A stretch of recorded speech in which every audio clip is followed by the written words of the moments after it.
Okay, so now we can unhide all, and let's see how that's sitting in our scene. So we want to make it a bit fatter, and this is coming over. So all we need to do, we can just turn those two off. It might actually be worth, rather than going down each time and having to put this back on, we could actually put another edit poly on and have our edges selected there for the chamfer. And then in this one, we could actually make any adjustments. So that's always going to be on, and that will be feeding our chamfer. So if we did want to make any changes to our edit poly, we can do it on that one, and we're still going to hold the chamfered edge. So I think that is a better way to do it. So we're going to have an edit poly underneath, and in front view, I'm just going to select these verts and just put them down to our base. Actually think the overhang's probably too much, so I'm going to pull that in a little bit. And the same this side, we could probably bring those in a little bit more.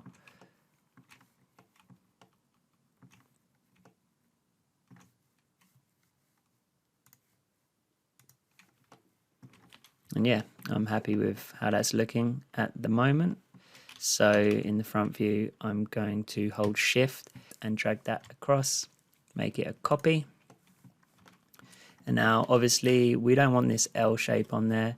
I'm going to turn off the chamfer modifier and even that edit poly for the moment. And in the top view, I'm going to go to this edit poly. And what we're going to do is add a symmetry modifier. So I'm going to type in SY and add this symmetry.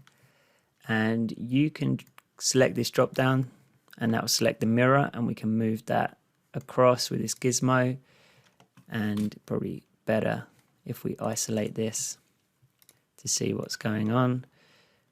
We can rotate it, and yeah, it's a really powerful modifier. You can also flip it here. And what this weld does is, like our weld we were using earlier, this is the threshold, so any verts that meet will be welded together. So I'm just going to rotate that back to normal. I normally have this angle snaps on most of the time. So just make sure you've got that if you are trying to rotate it. And what this allows us to do is basically mirror one side to the other. So in the front view, we can turn this mirror off and push it around. So if you press 1 on the keyboard, it's going to jump to our gizmo or our mirror, so we can choose where that's going to be. So I'm just going to position that, press 1, and that's where we want the symmetry.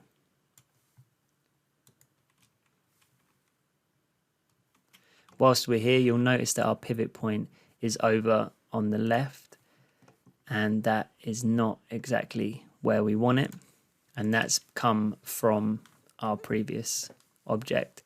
So to move this pivot, we can go to hierarchy, effect pivot, and just center it to the object, and that's gonna be nicer to move around, and when we use modifiers and stuff, it's going to be easier.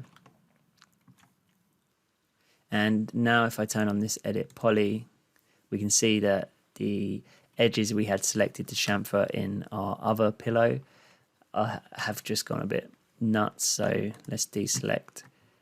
And before we do that, these two lines we don't actually need, sorry, these two loops. So I'm going to select these two, hit loop, and if I hit backspace, it's going to remove those edges. But if I go to verts, you'll see that they're still there.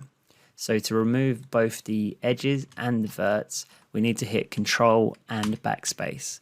And now when we go to verts, we'll see that that has been removed as well. So now over in Edge, let's select our top and bottom faces. So I'm holding Control and double clicking.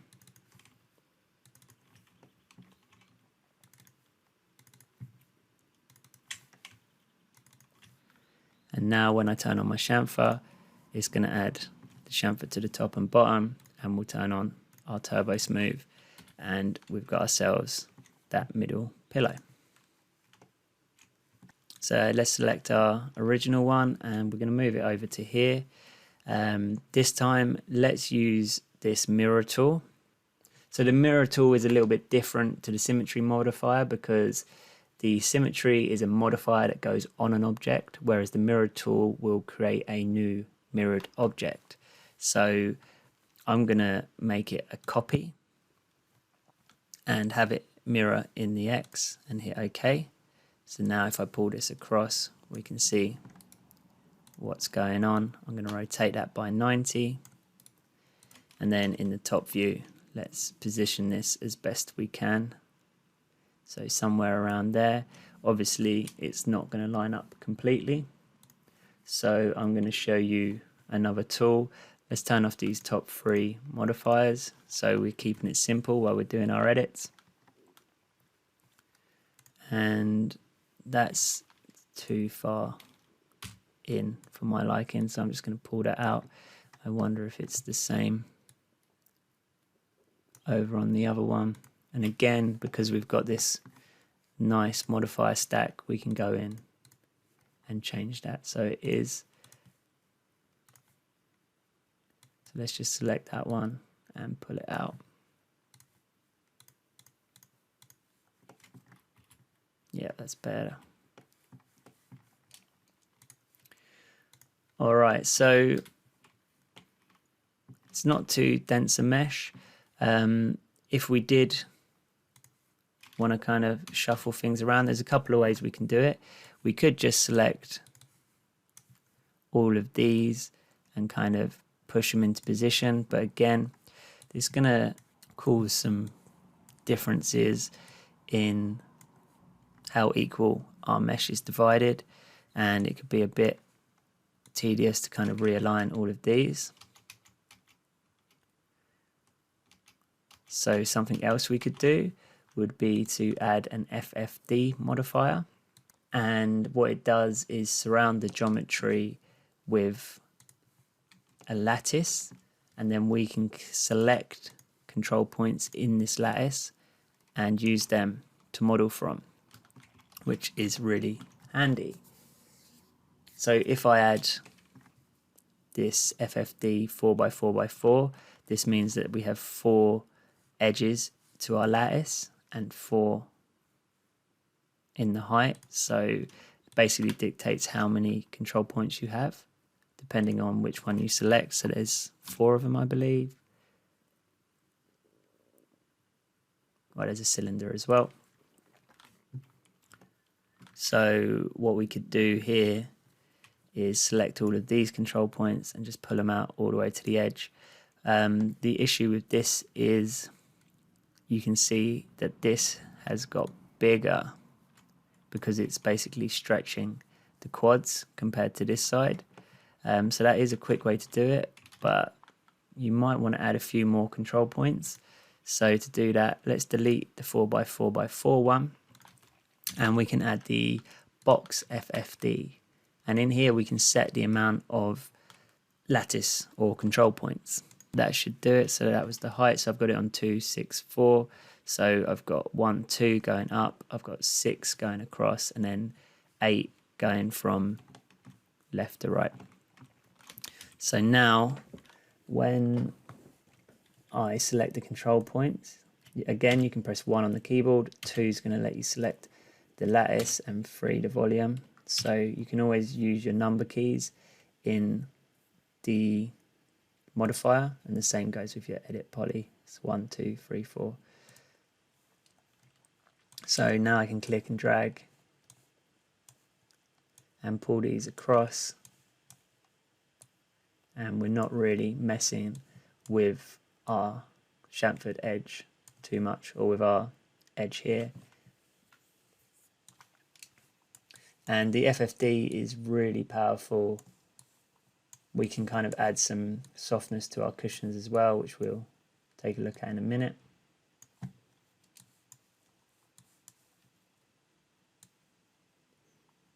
So just to show you again, if we just moved this set of control points, we can see that these are stretching out and this isn't going to look the same as over here. Whereas if we select two edges of control points, that's staying the same.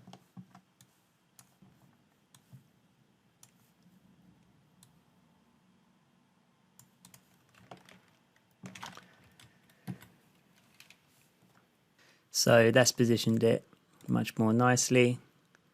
Our chamfers are the same, so they're working, and we put the turbo smooth on, and that's looking pretty nice. I think we want to reposition these. I want some overhang out the front and just make sure they're lining up. So again, we can go down to our first edit poly, and line them up. So let's start in the left view. And I'm just going to pull these out. And let's pull these out of the back as well.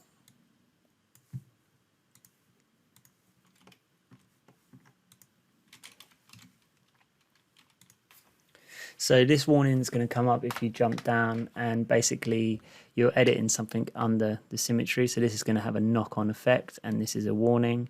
And if that happens, I mean, you'll be able to work out which one's doing the damage and perhaps add an edit poly over the top of the symmetry. If this doesn't work out too well, I can't imagine it's going to be too detrimental.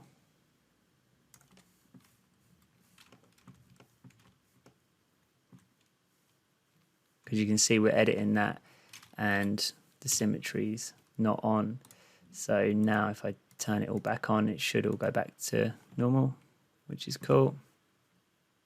And again, because we've done the FFD, let's add an edit poly over the top of the FFD to make any changes, because otherwise we're not going to be able to see how we're changing things if we do it there.